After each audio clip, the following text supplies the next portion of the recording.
Hello बच्चों, तो मैंने इसके पहले एपी के क्लास में आप सभी को एपी से रिलेटेड कुछ फार्मूला और फार्मूले में जो टर्म आते हैं उसके बारे में मैंने आप लोगों को समझाया था।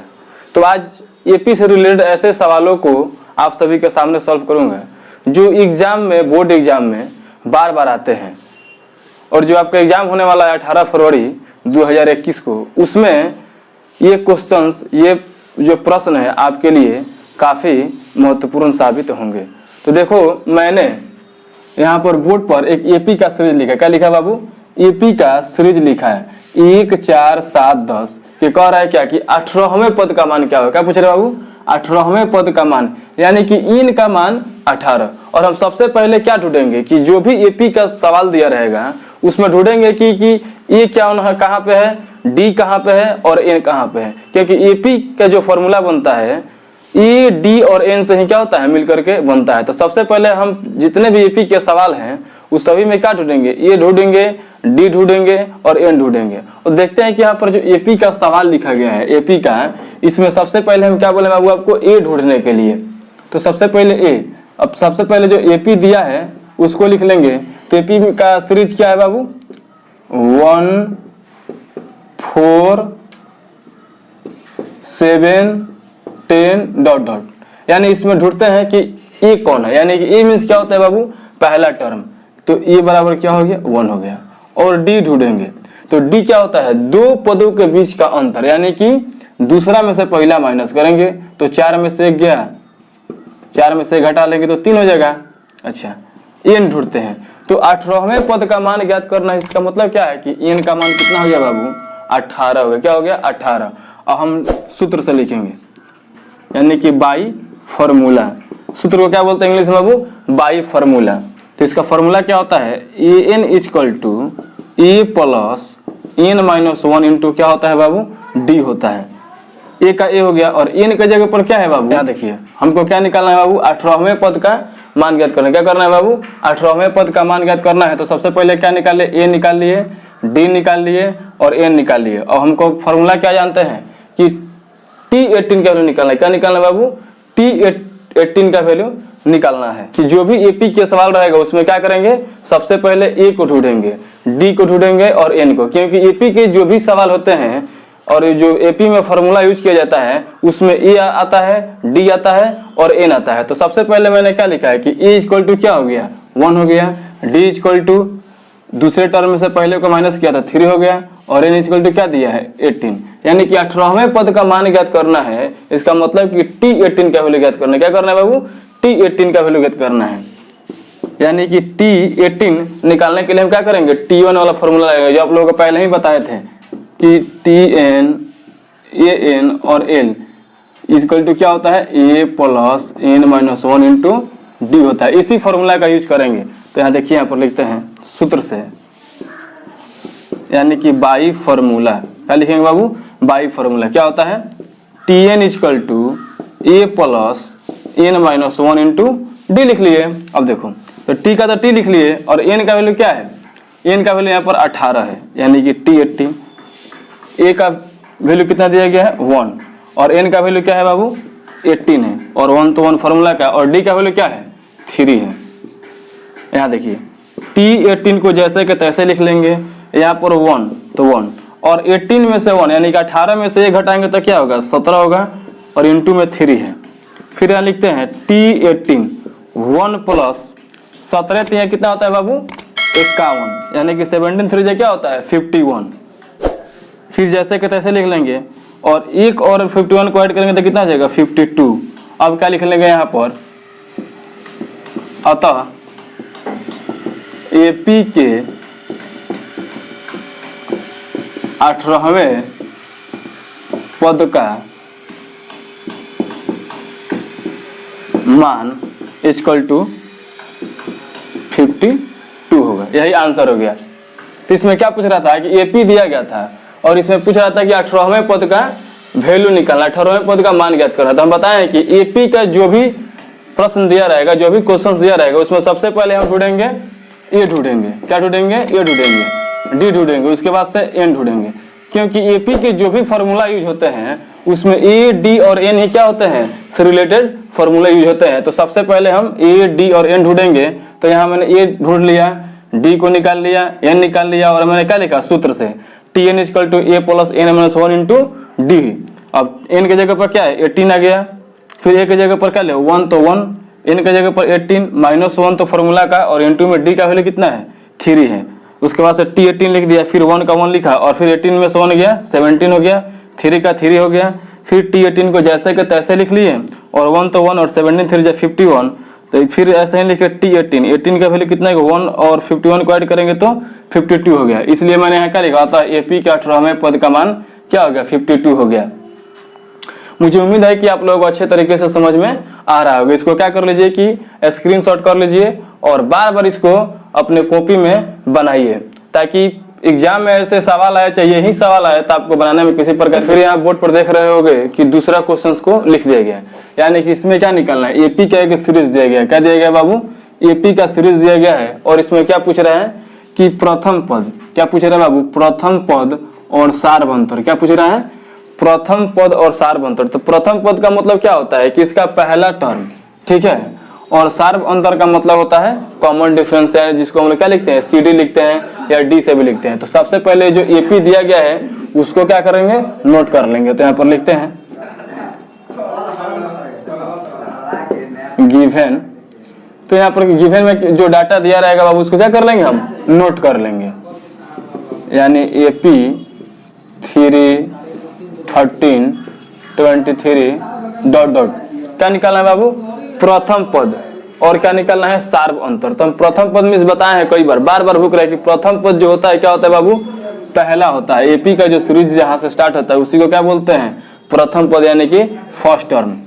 तो प्रथम पद यानी कि फर्स्ट टर्म इक्वल टू कितना हो गया 3 हो गया। अब पूछ रहा है क्या कि सार्वंतर, यानी सार्वंतर को हम लोग क्या बोलते हैं कॉमन डिफरेंस भी बोलते हैं। क्या बोलते हैं बाबू सार्वंतर को कॉमन डिफरेंस भी बोला जाता है। और इसका मतलब क्या होता है कि दूसरे टर्म में से पहले को क्या करते हैं बाबू माइनस करते हैं, यानी कि 13 माइनस 3 इक्वल टू कितना होगा 10 होगा। तो हमारा एक ये आंसर हो गया और एक ये आंसर हो गया। यही क्वेश्चन से पूछ रहा था कि प्रथम पद यानी कि फर्स्ट टर्म क्या होगा एपी का, और सार्वंतर मतलब कि कॉमन डिफरेंस क्या होगा। और इसके पहले भी क्वेश्चन में मैंने बताया था क्या, ये जो क्वेश्चंस आप सभी के सामने हम सॉल्व कर रहे हैं ये क्वेश्चन 2 नंबर और 1 नंबर में महत्वपूर्ण है। 5 नंबर में ये क्वेश्चंस नहीं पूछे जाएंगे। ये क्वेश्चंस कहाँ रहेंगे बाबू 2 अंक स्तरीय जो क्वेश्चंस होगा उसे में ये क्वेश्चंस पूछा जाएगा और ऑब्जेक्टिव के रूप में दिया जाएगा। ऑब्जेक्टिव के रूप में क्या रहेगा ऑप्शन दे देगा कि कौन से ऑप्शन में प्रथम पद और सार्वंतर इस सीरीज का दिया गया है। तो इसको क्या करना है ध्यान से पढ़ना है, एकदम छोटी छोटी बातें हैं जो आपको नंबर को क्या करेगा, जो आपका मार्क्स आएगा उसमें आपको मार्क्स को क्या करेगा ये बढ़ाएगा। इसलिए ध्यान से क्या करना है पढ़ना है। और हम बार बार कह रहे हैं कि जो भी एपी का क्वेश्चन है उस सीरीज में पहले देखेंगे कि ए कौन है, क्या देखेंगे बाबू बार बार कह रहे कि ए देखेंगे डी देखेंगे और एन देखेंगे, क्योंकि एपी में जो फॉर्मूला यूज होंगे ना बाबू इसी ई डी और एन से बनते हैं। जैसे यहाँ पर देखो यहाँ पर लिख रहे हैं ए एन का जो फॉर्मूला यूज होता है क्या होता है A plus N minus 1 into D होता है। फिर एसएन इक्वल टू क्या होता है बाबू A plus S N equal to जो फॉर्मूला होता है क्या होता है बाबू N by 2 A plus N minus 1 into क्या होता है डी होता है।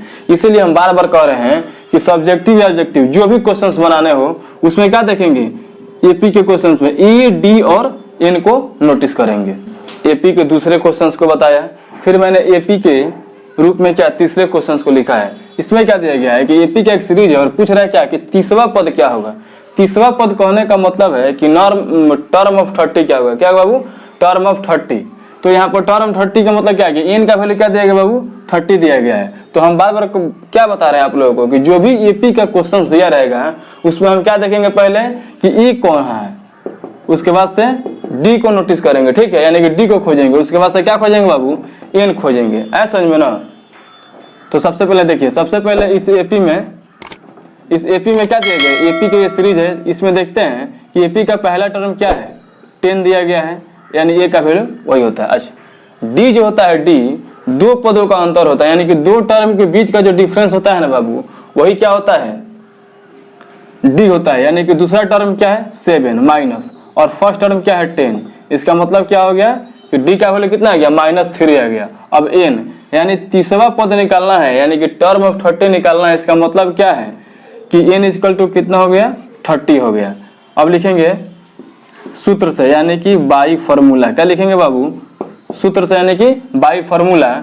तो tn वाला फॉर्मूला है, कौन सा फॉर्मूला आएंगे बाबू tn वाला, क्योंकि t18 का वैल्यू निकालना है, t30 का वैल्यू निकालना है। तो क्या होता है formula tn equal to a plus n-1 into D होता है, यानी कि t का t हो गया और n का वैल्यू क्या है बाबू 30 है, यानी कि 30, और a का वैल्यू क्या है 10 दिया गया है, इंटू n का वैल्यू कितना है 30 यानी कि 30, और माइनस तो माइनस फॉर्मूला का और 1 तो 1। फिर d का वैल्यू देखते हैं, d का वैल्यू कितना है बाबू -3 दिया गया, यानी कि t का t 30 का 30 और 10 का 10 और 30 में से घटाएंगे तो कितना होगा बाबू 29 हो जाएगा, यानी कि 29, और हम मल्टीप्लाई कर देंगे किससे -3 से। फिर t30 का जैसे का तैसे लिख लेंगे और 10 का 10 लिख लेंगे। और यहाँ देखो इसके पहले प्लस है और ये माइनस है, तो प्लस माइनस क्या होता है बाबू माइनस, क्या होता है प्लस इंटू माइनस माइनस। और 29 में 3 से मल्टीप्लाई करेंगे तो कितना होगा 87, और 10 में से -87 करेंगे तो कितना हो जाएगा 77 हो जाएगा। क्या होगा बाबू 77 हो जाएगा। और माइनस लिखेंगे क्योंकि आपको मालूम है कि प्लस माइनस जब करते हैं तो प्लस माइनस करने के बाद हम बड़ा नंबर का साइन देते हैं, और 10 और 87 में कौन बड़ा है 87 बड़ा है, और 87 के पहले क्या है बाबू माइनस है, इसलिए हमने क्या लिखा है -77। अब यहाँ लिख सकते हैं इसलिए एपी के 30वें पद का मान इक्वल टू कितना हो जाएगा बाबू -77। तो ऐसे सवाल आपको ऑब्जेक्टिव में भी दे सकता है कि कोई एक सीरीज दिया रहेगा एपी का और उससे पूछेगा कि 30वां पद क्या है, 12वां पद क्या है, 18वां पद क्या है, ठीक है। तो हम ऐसे ही सॉल्व करेंगे।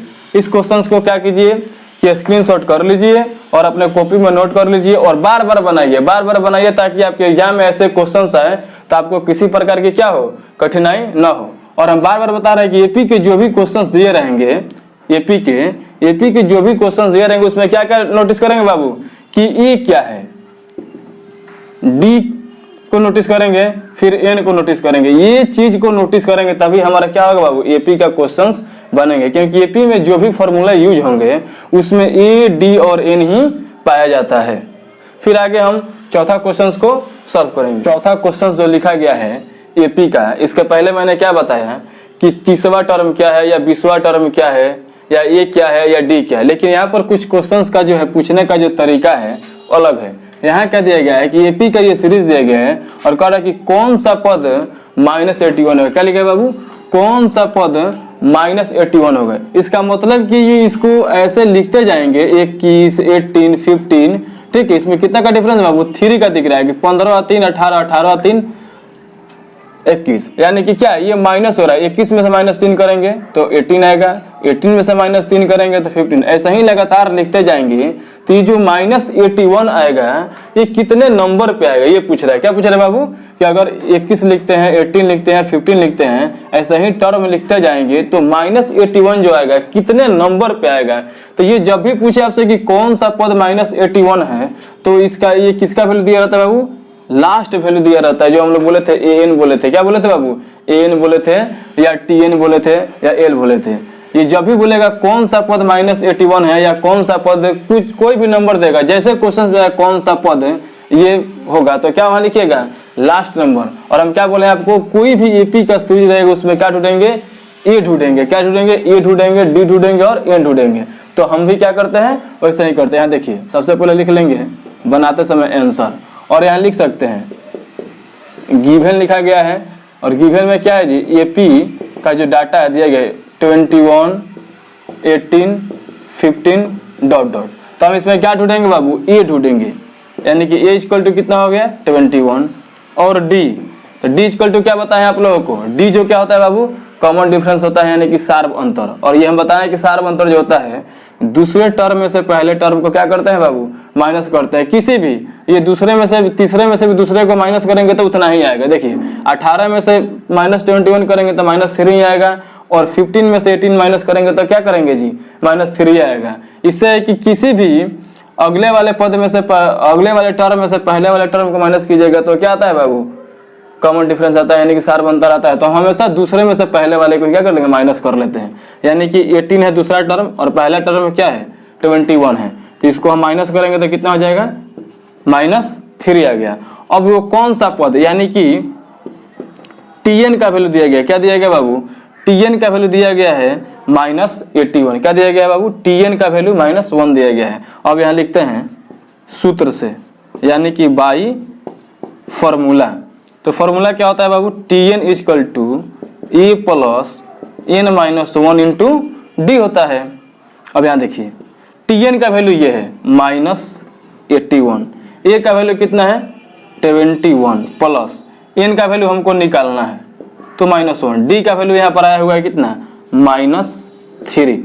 ये जो दिया गया उसको क्या कर लिए बाबू, नोट कर लिए। अब यहाँ आते हैं, अब tn ये जो दिया गया -81 जैसे के तैसे लिखेंगे, यानी कि -81 लिख लिए, और ये प्लस में है, ये प्लस में है, इक्वल टू के इधर आएगा तो कहाँ आएगा बाबू, माइनस में। तो यहाँ पर क्या लिख लेंगे -21, और यहाँ क्या बच गया -n-1, यानी कि n-1, और यहाँ पर बचा हुआ है -3। क्या लिखते हैं, और हमेशा जब भी माइनस में कोई भी डिजिट लिखेंगे बाबू तो उसको क्या करते हैं, ब्रैकेट के अंदर में लिखते हैं। अब देखिए यहाँ पर -81 और -21 इसको ऐड करेंगे तो कितना हो जाएगा बाबू, -112, और 2 और 8 को ऐड करेंगे तो कितना होगा 10 होगा, यानी कि -102 हो गया। इक्वल टू ये जैसे के तैसे n-1 इंटू -3 को क्या कर लेंगे बाबू, नोट कर लेंगे। यानी अब देखो ये -102 लिखा गया है, और ये क्या मल्टीप्लाई में, मल्टीप्लाई से ये कहाँ जाएगा बाबू, डिवाइड में आएगा। ये देखो ये -81 और 21 को ऐड किया तो कितना हो गया 102 हो गया, और ये कहाँ पे है, ये -3 में दिएगा। क्या दिएगा -3 इंटू में, तो इक्वल टू किधर आएगा तो कहाँ जाएगा बाबू, यानी बराबर किधर आएगा तो ये कहाँ जाएगा, डिवाइड में आ जाएगा। कहाँ आएगा, इंटू से कहाँ आता है, बराबर किधर जब आता है, इक्वल किधर, तो डिवाइड में आता है। और यहाँ पर क्या बच गया n-1। अब यहाँ देखो तो ये माइनस माइनस कैंसिल हो गया, और ये 3 से इसको डिवाइड करेंगे तो 3 3 जा 9, और ये 3 4 जा 12, यानी कि 34 ऊपर में बच गया, और ये कितना हो गया n-1, n-1 इधर बच गया। अब देखो ये n, और ये क्या है माइनस में है, और ये क्या है 34 है, तो ये माइनस में इक्वल टू किधर आएगा तो कहाँ आएगा बाबू, +1 हो जाएगा, यानी कि n इक्वल टू कितना आ गया 35 हो गया। अब लिखेंगे अतः AP का 35वां पद -81 है। क्या लिखेंगे बाबू, अतः AP का 35वां पद क्या है, -81 है। तो मैंने देखा कि इस क्वेश्चन में क्या दिया गया था कि AP का सीरीज दिया गया था, और पूछा कि कौन सा पद -81 है, यानी कि वो लास्ट नंबर दिया गया है। समझ में ना, उसको क्या समझिएगा कि कौन सा पद जब भी दिया रहेगा तो समझिए कि वो लास्ट टर्म दिया गया, ठीक है। उसका टर्म ज्ञात करना है कि वो कितने नंबर पे है, क्या बाबू कितने नंबर पे, यानी कि n का वैल्यू ज्ञात करना है। तो हम पहले ही बताएं कि जो भी AP का सीरीज दिया रहेगा उसमें क्या करेंगे, a ढूंढेंगे, फिर d ढूंढेंगे, फिर क्या ढूंढेंगे n ढूंढेंगे। उसके बाद क्या कर लेंगे कि AP के फॉर्मूला को क्या करेंगे, अप्लाई करेंगे। देखिए तो यहाँ क्या दिया गया था, AP को ये इसमें क्या दिया गया है, यानी कि फर्स्ट टर्म 21, और d हम क्या बताए हैं कि d बताए कि दूसरे टर्म में से पहले टर्म को माइनस कर लेंगे, और ये tn या an या l यहाँ पर लिख सकते हैं जो -81 दिया गया है। और हम फिर क्या लिखे बाबू के सूत्र से, tn इक्वल टू क्या होता है a + n-1 into D, tn का वैल्यू हो गया -81, और इसको a इक्वल टू क्या है 21 दिया गया है, n का -1 लिख लेंगे फॉर्मूला का, क्योंकि n का वैल्यू निकालना है, और d का वैल्यू -3 दिया गया है। अब इसको जैसे के तैसे यहाँ लिख लिया, और ये प्लस में है, ये प्लस में है, और बराबर किधर रहेगा तो आपको मालूम है कि प्लस से कहाँ आता है बाबू, माइनस में आता है। तो यहाँ पर लिख लिए कितना -21 लिख लिए, ठीक है, और n-1 को जैसे के तैसे लिख लिया, और -3 को जैसे के तैसे लिख लिए। अब इस दोनों को क्या किया, ऐड कर लिए, -81 और -21 को ऐड करेंगे तो कितना होगा 102 होगा, और इसको जैसे के तैसे लिख लिए। फिर इसको क्या किया कि -102 को जैसे के तैसे लिखे, लेकिन ये -3 जो है मल्टीप्लाई में है, और बराबर के इधर इक्वल के इधर आएगा तो क्या हो जाएगा डिवाइड में आएगा तो ये भी माइनस वही माइनस है, माइनस माइनस कैंसिल हो गया और 3 से इसको कैंसिल करने कितना हो जाएगा 34 हो जाएगा और यहाँ n-1 हो गया। और फिर यहाँ देखते हैं कि यहाँ 34 बच गया और यहाँ n-1। अब देखो ये जहाँ का तहाँ है, बस इस -1 को क्या किए हैं कि इक्वल टू के इधर लाए हैं और ऐड कर दिए, तो -1 इधर आएगा तो क्या हो जाएगा +1 हो जाएगा और 31 और 34 और 1 को ऐड करेंगे तो कितना हो जाएगा 35। अतः एपी का 35वां पद जो है -81 हो गया। इसका मतलब क्या है कि एपी का जो टर्म है 35वां नंबर ऑफ टर्म जो ये 35वां कितना होगा बाबू -81 होगा। यही आपको पूछ रहा था।